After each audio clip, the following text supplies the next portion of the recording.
Halo semuanya, perkenalkan saya Yufati Athalada Sukhita. Saya seorang mahasiswi aktif semester 4 dari Universitas Bunda Mulia.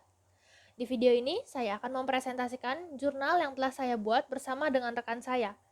Jurnal ini saya presentasikan sebagai salah satu syarat dalam lomba yang diadakan oleh Universitas Muhammadiyah Profesor Dr. Hamka. Ini dia teman-teman, judul dari penelitian yang kami lakukan, yaitu hubungan antara self-esteem dengan kecenderungan perilaku bullying pada remaja awal. Sekarang kita akan membahas definisi dari variabel-variabelnya.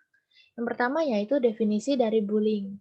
Teman-teman juga pasti sudah sering mendengar kata bullying ini, yaitu perilaku agresi yang dilakukan untuk mengancam atau mengintimidasi orang yang dianggap pelaku lebih lemah darinya. Biasanya memang pelaku ini akan mengincar orang yang lebih lemah karena mudah untuk diancam atau diintimidasi. Lalu menurut KPAI atau Komisi Perlindungan Anak Indonesia, sekitar 10-60% siswa di Indonesia pernah mengalami bullying. Yang artinya, di Indonesia sangat banyak perundung atau pelaku bullying ini yang melakukan kasus bullying di sekolah. Sekarang saya akan menjelaskan definisi self-esteem. Self-esteem adalah evaluasi individu terhadap dirinya sendiri. Evaluasi tersebut menyatakan penerimaan atau penolakan. Penerimaan atau penolakan ini menunjukkan seberapa berharga atau seberapa mampu diri individu ini menurut individu sendiri.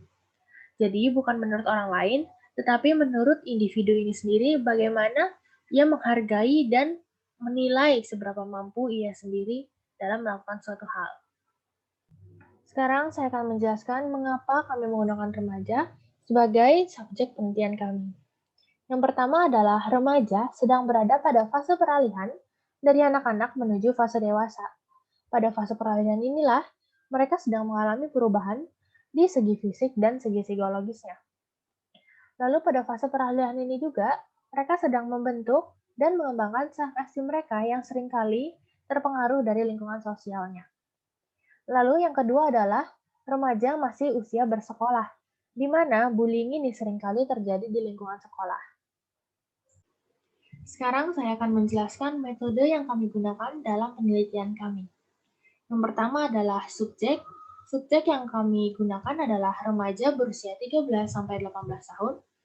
Desain yang kami gunakan adalah desain kuantitatif dengan metode korelasional. Kemudian uji normalitas menggunakan one sample Kolmogorov-Smirnov test, di mana uji ini membuktikan bahwa data kami terdistribusi tidak normal, sehingga kami menggunakan uji korelasi Spearman. Kemudian teknik non-probability sampling, di mana kami menggunakan kuesioner sebagai bentuk pertanyaannya dan menyebarkannya melalui G-form. Lalu, responden yang kami gunakan berjumlah 109 responden, di mana laki-laki berjumlah 36 orang dan perempuan berjumlah 72 orang.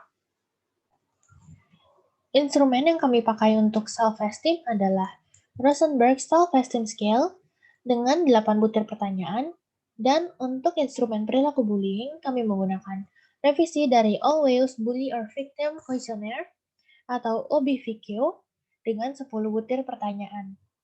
Tabel ini merupakan tabel dari uji korelasi yang telah kami lakukan, yaitu uji korelasi Spearman, di mana data ini terdistribusi tidak normal.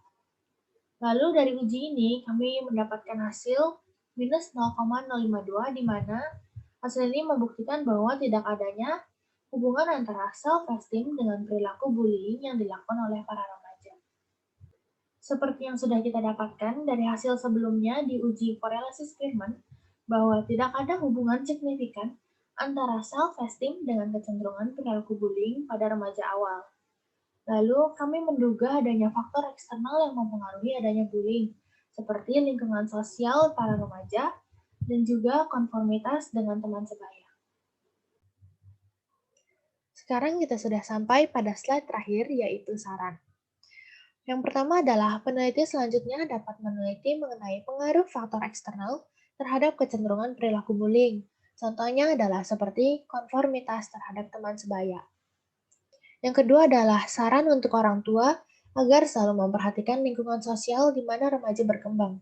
Karena lingkungan sosial ini akan berpengaruh terhadap perilaku maupun pengambilan keputusan pada remaja tersebut. Teman-teman, ini adalah akhir dari presentasi saya. Saya mohon maaf bila ada salah kata. Akhir kata saya ucapkan terima kasih.